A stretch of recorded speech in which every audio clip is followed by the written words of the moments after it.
So Adrian Granat makes his return with a fourth round stoppage over Irakli. And that stoppage for me was extremely questionable. I thought the Irakli, and I can't pronounce his second name, so apologies for not being able to pronounce the second name.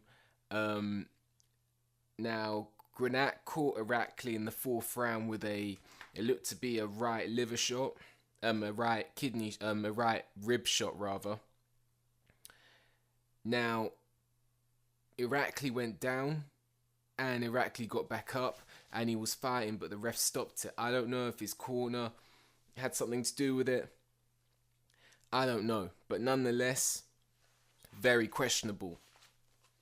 And so was the majority of Granat's performance, in all honesty. Now, Adrian Granat quit against Alexander Dimachenko. I I have no problem, I like to give fighters a second chance. So although I hate the fact that he quit, I have given him a second chance, and he wasn't pushed to the point where he may quit. So I can't say whether he's redeemed himself with regards to quitting. I can't say that he's turned it around and shown that he's never going to do that again. What I can say is that he looked very questionable. He looked very slow footed. Now, against Alexander Demachenko, that was really pronounced, and how, because Alexander Demachenko is bigger, it looked like he was able to catch Granat, and Granat was unable to move out of the way of Demachenko.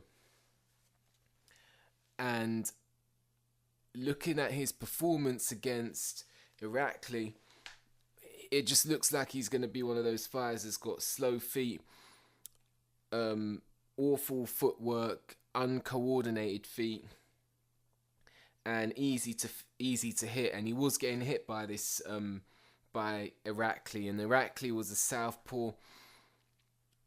Maybe Granat's not as good against southpaws as he is against orthodox fighters, but he was struggling with Irakli, who was able to land the jab and land the left hand sometimes.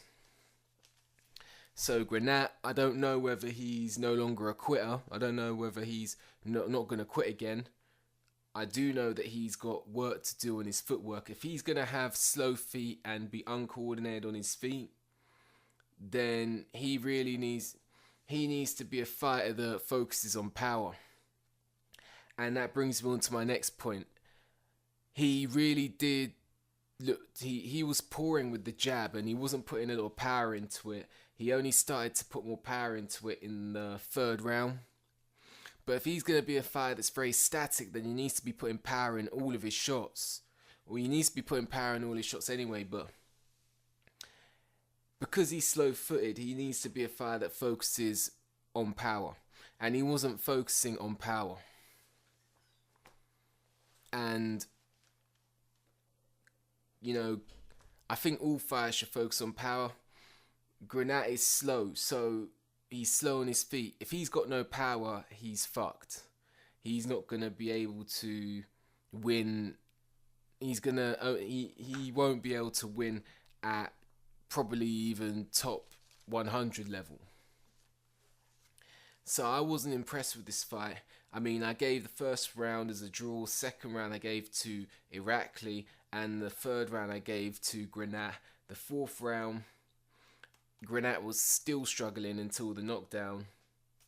So this was competitive, and this opponent had I think it was 9 wins, 5 losses. Now obviously records don't always say it all, but that does suggest perhaps that Granat he's not gonna be great. He's not gonna be a top 20 heavyweight, and I actually had him rated higher. I actually had him rated really highly at one point. So I made an error. Now, I think that Granat does have power, but he was pouring, and he also looked tired in the corner in the second round. he looked unimpressive. He looked slow-footed. He looked uncoordinated, and he was pouring with the jab and looked tired against Irakli. But so that's my analysis on that. I want to see what he's like in his next fight, and I don't know whether he's not gonna. I don't know whether he's not gonna quit again. So and the stoppage was questionable. So really, I think that was all very. There was nothing good to take away from that. So really, for Adrian Granat, I'm looking at Adrian Granat's next fight. So that's my analysis on Adrian Granat v Irakli. Peace.